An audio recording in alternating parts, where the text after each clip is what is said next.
I do want to tell you tomorrow you will need a bowl of water and 4 little objects from around your house. 4 different little objects. Okay, I sent out a text message on Saturday to your parents so that y'all could start making up your mind on what you wanted to use. Because we're going to be doing a hands-on activity tomorrow. Okay, you'll need a magnet, so I'm hoping that there's at least one magnet on the refrigerator that you could borrow to do some testing with. Okay, so some things that are changing. In order to give you your weekends free, my due dates are shifting to Friday night instead of Sunday night. Okay, so due dates will switch to Friday nights, just like we're in school. So due dates are switching today or next week? For this week. So you will have 2 science assignments. That'll be on Tuesday and Wednesday. So you've got Wednesday night, Thursday night, and Friday night to make sure you have everything completed. So you should have plenty of time. Remember, Fridays are for finishing up work and asking questions. Though I'm available after class, after all classes. Please make sure if you're showing up to one class, you need to make sure you're showing up to all classes. Teachers have talked and we've noticed that there are some discrepancies. Now that's not for everybody, but we do need to make sure that we're doing what we can. Okay, let's go over into the hub into Studies Weekly.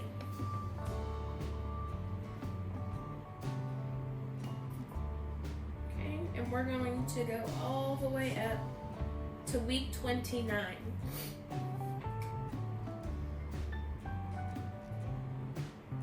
Week 29. And I want you to get started by watching the video today. See this one? So we're going to click on watch the video. Okay. It's going to tell us a little bit more about the president at that time. Let's go on ahead and actually look at some of these text features today.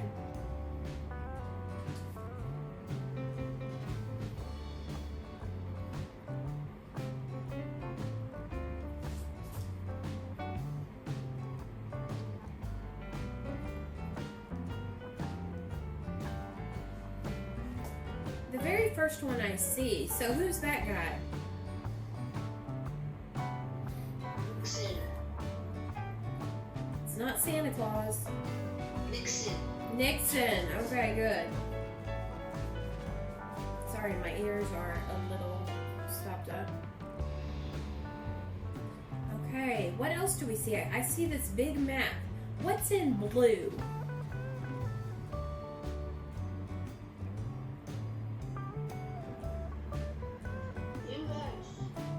Okay, awesome. Anybody know what's in red? Asia. Okay. Europe.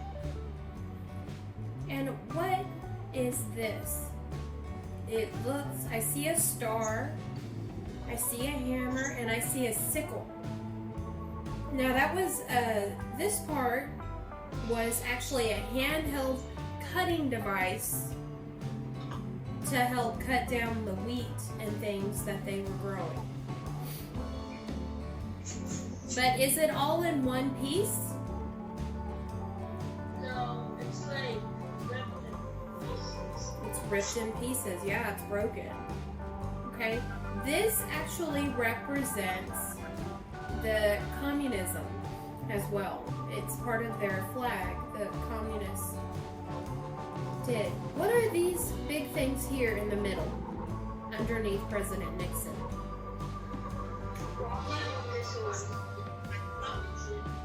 Yeah, they look like they're actually nuclear missiles. Yeah, they look similar to it, don't they? Okay, excellent. So let's go on to the next one because we're kind of thinking about the presidency. What makes a great president?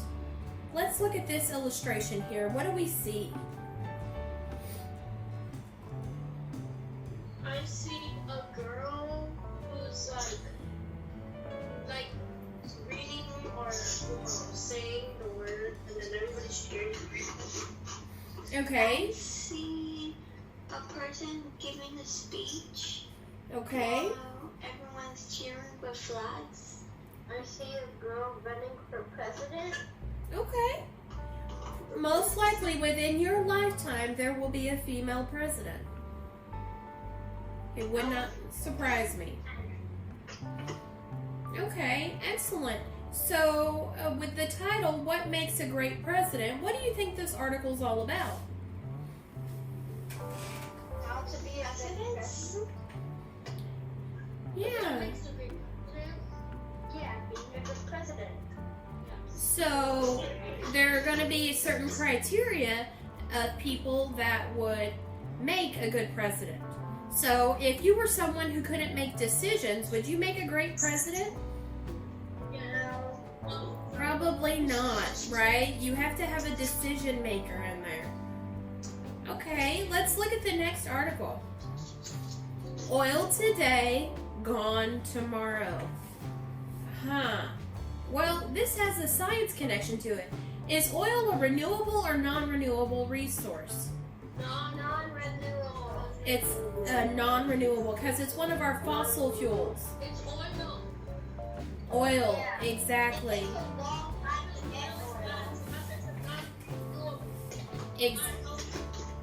Exactly, because it takes millions and millions and millions of years to be made.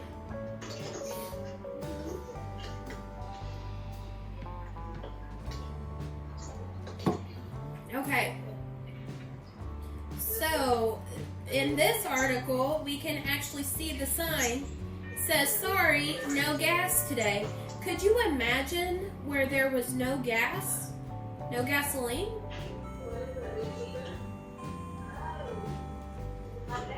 How would people get around?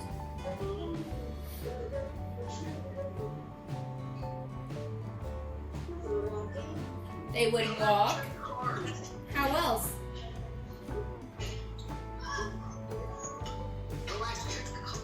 They would have to use electric cars. What else?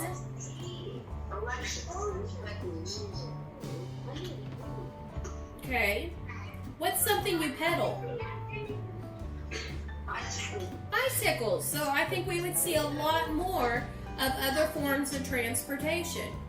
Well, this is going to relate, this article is going to relate to what was happening in the Middle East at that time. Let's look at the next article. It says meltdown at 3 Mile Island. Look at the photograph there. Now, this actually, I know I'm going to treat you like 6th graders, but this, you know how we've learned about the forms of energy: mechanical, electrical, light, thermal, and solar. Well, there's also another kind of electricity called nuclear. Okay, this uses radioactive What was that word again? nuclear. Nuclear. So it's a kind of energy that you're going to learn about next year in science, but we're going to talk about it because it relates to what we're learning in social studies. So nuclear is another kind of energy. Guess what? Look at the title. It says meltdown at 3 Mile Island. What do you think happened here? Do you think everything went okay? Or was there a problem? I think there was a problem. I would agree. Definitely, there was a problem.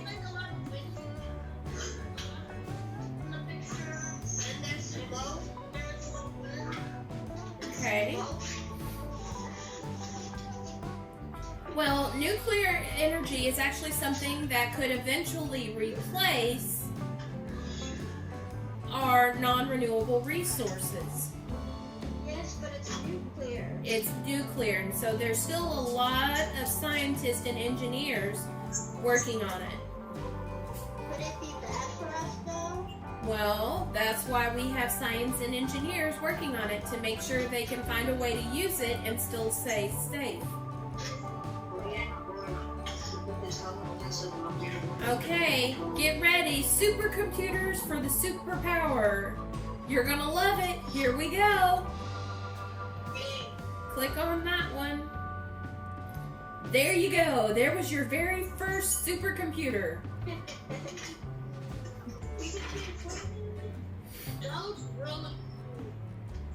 They actually, you know,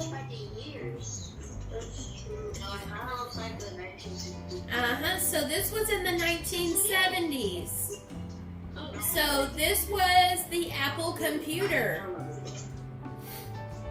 This was an Apple computer. Could you imagine? You know how usually we have the little travel drives? Back then, they used to have floppy disks that were 5 inches. And it didn't hold a lot of information.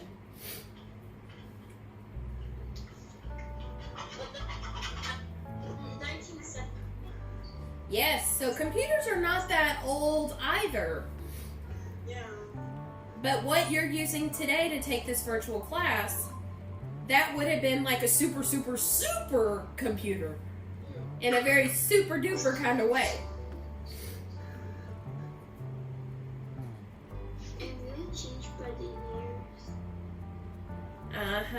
So think about it. It took a whole huge room to even do maybe 1/100th of what your handheld device can do for you now.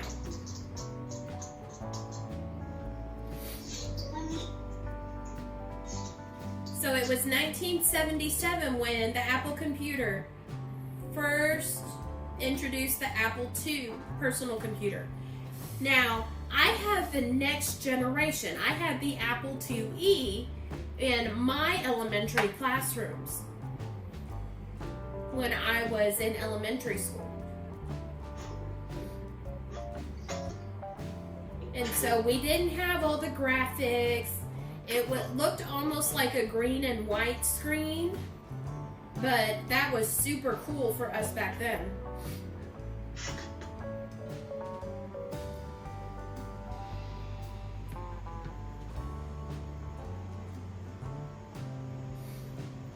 So that really changed some things. I know we talked about the inventions. Well, this was definitely one of them that pushed the United States ahead to help them to become the superpower that they became. Okay, let's look at the next article. Ronald Reagan, from Hollywood to the White House. Did you know actors can become presidents? Yes. Yeah, well, Yes. well, good. Because Ronald Reagan was actually one of those. Mute yourself.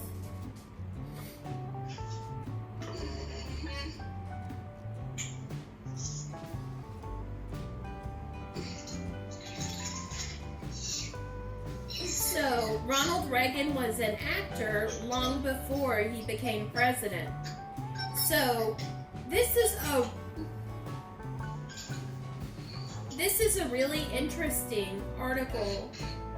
In fact, all of them are really interesting. Okay. So,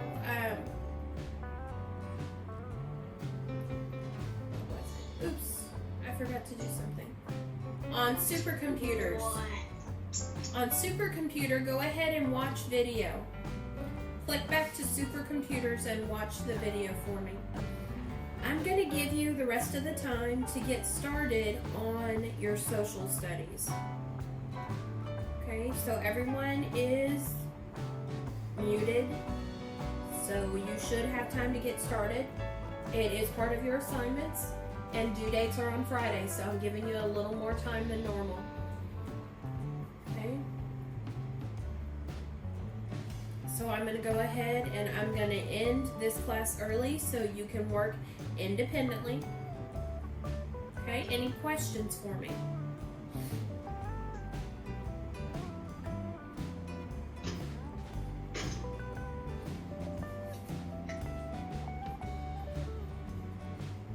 Any questions?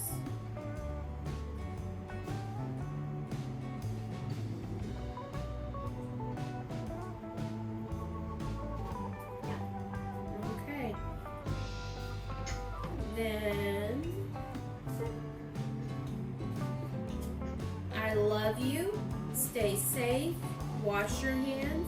And make sure you're going to Dr. Morales' class next. Nothing has been canceled. Okay? Bye, guys. Do your work. Conway. Bye.